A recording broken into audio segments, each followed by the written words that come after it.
ప్రియమైన దేవుని పిల్లలారా, ప్రభువైన యేసుక్రీస్తు వారి పేరట మీ అందరికీ వందనాలు. ప్రభువు పేరట మీ అందరికీ శుభములు, దీవెనలు కలుగునుగాక. ఈ ఉదయకాలం పరిశుద్ధ గ్రంథము నుండి దేవుని వాక్యాన్ని చదువుకుందాం. ఇర్మియా గ్రంథము 15వ అధ్యాయము 20వ వచనాన్ని చదువుకుందాం. అప్పుడు నిన్ను, ఈ ప్రజలను పడగొట్టజాలని ఇత్తడి ప్రాకారముగా నేను నిన్ను నియమించెదను. నిన్ను రక్షించుటకును నిన్ను విడిపించుటకును నేను నీకు తోడయ్యుందును. గనుక వారు నీ మీద యుద్ధము చేయుదురు గాని నిన్ను జయింపకపోదురని యెహోవా సెలవిచ్చుచున్నాడు. దేవుడు తన మాటలు మన కొరకు దీవించునుగాక.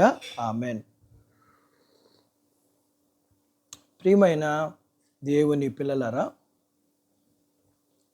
దేవుని ఎడల స్థిరమైన భయభక్తులు, విశ్వాసం కలిగి ఉన్న వ్యక్తి ఎవరూ విరగగొట్టలేని, పడగొట్టజాలని ఇత్తడి గోడలా తయారవుతాడు.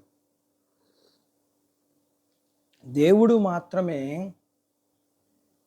ఇలాంటి ఇత్తడి గోడలను తయారు చేసేవాడు.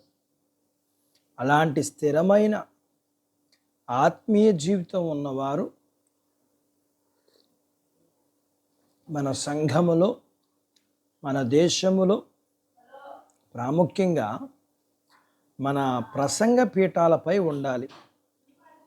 సత్యం పలుకుతూ ఎవరితోనూ రాజీ పడని వ్యక్తులతో ఈ తరములో ఉన్న వేషధారులు చాలా భీకరంగా యుద్ధం చేస్తారు. గట్టిగా ఒక నిర్ణయం తీసుకుని దాని మీద నిలబడేవారంటే సాతానుకు, వాడు అనుచరులకు చెప్పలేనంత భయం. మరేది వారిని అంతగా భయపెట్టకపోవచ్చు. చుట్టూ కావలి ఉంచబడిన పటాలం మీదకు దండ ఎత్తు వచ్చే అశూరియుల వలె పరిశుద్ధ జీవితాలు జీవిస్తూ స్థిరంగా ఉండేవారి మీద సాతాను, వాడి అనుచరులు దాడి చేస్తూ ఉంటారు. సంతోషకరమైన విషయం ఏమిటి అంటే, వారు ఎంత దాడి చేసినప్పటికీ దేవుని చేత శక్తిమంతులుగాను చేయబడిన వారి మీద జయం పొందలేరు. దేవుని శక్తి ద్వారా స్థిరపరచబడిన వారు ప్రతి విధమైన సిద్ధాంతపు గాలికి ఊగిపోయే కొట్టుకుపోతారు. అయితే కృపా సిద్ధాంతాన్ని ప్రేమించరు. అలలు రేగుతున్న సముద్రంలోకి పెద్ద పెద్ద రాళ్ళు వలె స్థిరంగా ఉంటారు. కారణం, వారు దేవుని వాక్య సిద్ధాంతాలలో ఉన్న కృపను స్వతంత్రించుకున్నారు. ఈ స్థిరత్వం ఎక్కడి నుండి వచ్చింది? నేను నీతో ఉన్నాను అని ప్రభువు చెప్పారు. ఇదే అసలైన జవాబు. శత్రువులు చేసే భయంకరమైన దాడులన్నిటి నుండి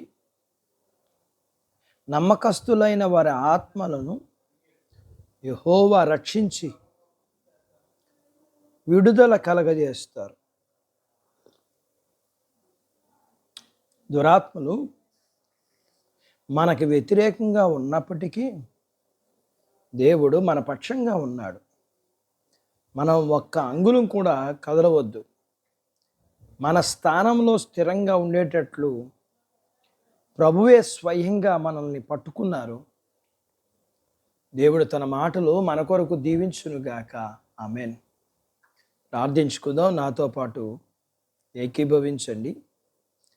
మమ్మలను మిక్కిలిగా ప్రేమించిన మా ప్రియ పరలోకపు తండ్రి, మీ పరిశుద్ధ నామమును బట్టి మీకు వందనాలు. ఈ ఉదయకాలం మీ పాదాల దగ్గర మీ లేఖనాన్ని నేర్చుకోవడానికి సహాయం చేశారు. నేర్చుకున్న లేఖనపు సత్య ప్రకారం మేము మీ యందు విశ్వాసము కలిగి మీ కొరకు నిలబడే వారిగా ఉంటూ మీరిచ్చే ప్రతి విధమైన దీవెన పొందుకోవడానికి సహాయం చేయండి. మేము స్థిరులుగా మీలో కొనసాగడానికి కావలసిన కృపనివ్వండి. మీ పిల్లల్ని మీరు దీవించండి. చిన్న బిడ్డలను, యవ్వనస్తులను, వృద్ధులను, స్త్రీలను, పురుషులను దీవించండి. వారి చదువులు, ఆరోగ్యాలు, ఉద్యోగ ప్రయత్నాల్లో విజయం, ఉద్యోగాలలో ప్రమోషన్స్, చేతి పనులు, వ్యాపారాలు, పొలాలు, పశువులను దీవించండి. అలాగే ప్రియమైన దేవా, వివాహాలు కాని వారికి అవటానికి, అయిన వారికి గర్భఫలం లేకున్న వారికి ఇచ్చి, గర్భం కలిగిన వారికి సుఖమైన ప్రసూతి ఇచ్చి, ప్రసూతి అయిన వారికి ఆరోగ్యం ఇచ్చి, మీ పిల్లల అవసరాలు, సమస్యలు, బలహీనతలు, రుణాలు మీరు తీర్చమని, మీ పిల్లల్ని మీరు దీవించి ఆశీర్వదించమని యేసు ప్రభు వారి పేరట స్తుతించి ప్రార్థించి అడిగినవన్నీ పొందుకుని ఉన్నాము తండ్రి. ఆమెన్. దేవుడు మిమ్మల్ని దీవించునుగాక. ఆమెన్.